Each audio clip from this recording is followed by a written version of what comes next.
Hi, this is good old Jim in the garden. I have a townhome with minimal space.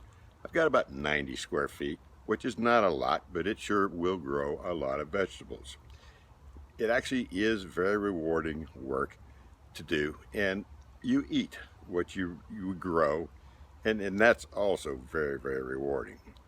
It's not hard work. The hardest part is actually preparing the soil in the very early spring to get it going. I'll have two growings this year. Probably the second one, well, I know the second one I'll have okra. The first one I don't do okra. So let's show you how I did it. Okay, we're in the mid of February, and it is time to start thinking about getting the garden going. But here's where we start. It is barren, it's got weeds. I gotta start pulling the weeds, and then I'll start turning the soil. This is where the work begins.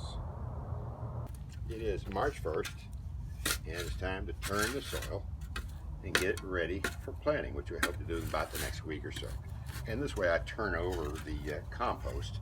I put on the compost after I put the plants in about a month or so from now. And then I turn that over now, and every year it makes that soil richer and richer and richer. So we're going to get this all set up and ready to go. It's March 3rd, and the bed is made. It is now ready to plant. There will be, as you see with the cages, tomatoes in the middle, about 8 of them, and around the corners, edges, I will plant up the fence cucumbers and beans, blue lake green beans, and then bush blue lake green beans in front of the cucumbers. All is well, getting ready, having fun. I think I'm going to plant these beans. These seedlings I put inside, but I think they're over ready to put in the ground, even though it might be a little bit too cool already. Here's the first plant of the year. Put it right in here underneath the fence. Dig it down, put it down deep, and put this in. All right, put a little water around it. Water around it. All right, hang it up on the fence a little bit. Got some places to go. Pack the dirt in. Get it nice and soft. All right, there's the first plant of the season in the ground, ready to go. Many more to come. The first 5 plants are in. It's March 13th. The freezes are done, and it's time to plant the tomatoes. I do use the Husky Cherry Reds, and the Cherry Reds are very, very good type tomatoes to grow. I learned a long time ago that the big, fancy, beautiful tomatoes tend to get eaten by all the vermins, the possums and coons and rats and birds and stuff like that. They don't bother the Husky Cherry Reds. So here we go. I'll show you how I get them planted. Okay, I have 8 spots laid out based upon where the cages will be that will house the plants and to keep them carefully spaced. I've got them all laid out, and now I will go ahead and put them in the ground. Here goes number 1. Dig the hole, not a big deal. Make it deep enough. Put it in there. All right. Get a little dirt in, get it around. Got good soil this year, very good soil. Get the pot out of it. All right. There, good root system. Put that in, and very simply, pat the dirt in. Not hard, very easy to do. Anybody can do it. Now that we have them in, we'll sprinkle a little bit of tomato fertilizer around the edges. Give them a little bit of a start. Give them something to grow on. And water them in.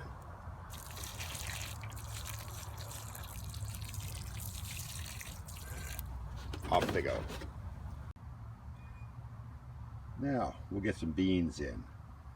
I dug a little bit of a trench.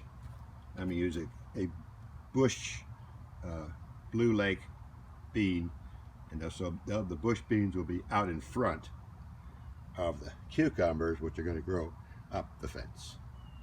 These are the Bush Blue Lake 47s.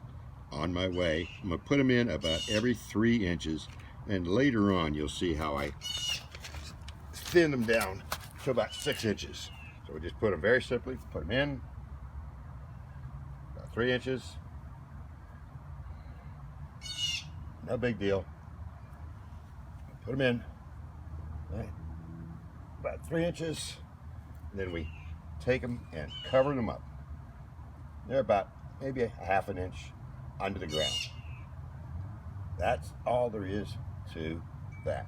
I'll leave a little trench there so I can water them in. Okay, it's March 29th. The beans seeds have popped up just here and there, and they're all jammed together. So now I will separate them to be about 12 inches apart. Now the beans are separated every 12 inches apart. That'll give them good spacing. And the early ones down low and the later ones a little bit later on. And it's April 9th, and the tomatoes are starting to go. They're getting some active on them. I've cleaned out all the weeds and stuff all around them, and I'm about ready to put on some compost. Now I will put on some organic compost, which has manure in it. It'll richen the earth. I use this instead of a mulch because it keeps the weeds down, and it with a little bit of water, it soaks through. It also puts nutrients in the soil and prepares the soil actually for next year. You also notice I have a few marigolds posted in here. They also are supposed to take, I'm finding out, but they're supposed to keep the insects and worms and stuff like that out of the plants. Have it all in now, and don't be afraid to put it on heavy. $1.65 bag, 3 bags. It's got a good coating, probably ½ inch, 3/4 inch tall. So it's good protection and good nutrients for the bushes. And I've got them back there, got all of that done. So we're in good shape. April 9th. April 12th. Now we're going to finish putting the compost manure along the long fence, around the beans, and the darn cucumbers that are having trouble getting going. And then we're going to put in, to make the area nice, when I bought the 5 for $10 deal on the mulch, we're going to put mulch around the walkway so that it actually look pretty. Mulch, compost in, looking really nice.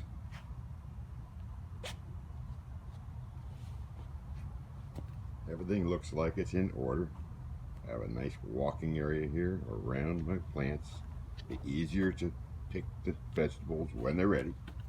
And I've got the area covered completely well over here, which is where I store my nursery stock. Alright, we're going to try something a little bit different this year too. Something I just got tipped from a friend of mine. This is bananas in water. It's a nasty mess, but supposedly produces big blooms, etc. It makes it all pretty and nice, and actually another type of fertilizer with lots of phosphorus. We're going to make sure they get a good supply of this. Everything was going well in the vegetable garden until I realized my fence was about to fall over. It's got some play in it. It's got some tons of play. We got to do something about that. It seems that the post was rotted at the bottom. So instead of the post holding the fence up, the fence was holding the post up. We went and got another post. Dug a 2-foot hole in the bottom, Cemented it in real well down at the bottom with white cement I had left over from that wall I painted with white cement paint. Now I got that in the ground and we're securing it at the top. I pulled it in with the ropes and have a nice strap that I've attached to hold it and secure. I'll probably put a strap on the other side just to make sure. This fence is not falling down in a hurricane. April 28th, and everything's really moving along. The beans are going to have lots of beans in here. You can see the bush beans and the pole beans are growing way up the fence. And finally, the cucumber has grabbed a hold of the fence. So all is working, all is well. The new cucumbers I put in are back here. They're just getting their feet planted. Then tomatoes are coming right along. Actually, there are going to be a few tomatoes in here in not too distant a future, as you can see. May 4th. It's time to pick some beans.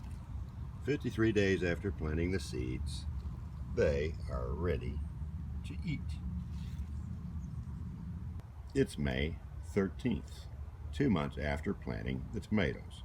I have red ones ready to eat and more, plenty more to come, probably for about 2 months. I'll be eating plenty of tomatoes. So tomatoes, beans, I have cucumbers coming. I'll do a second planting in the end of July or so. That'll include all of these, plus okra I'll add to the mix. So all the way eating until probably into December, at least October to November. So I do hope you enjoyed and learned something from the video. Happy gardening from good old Jim.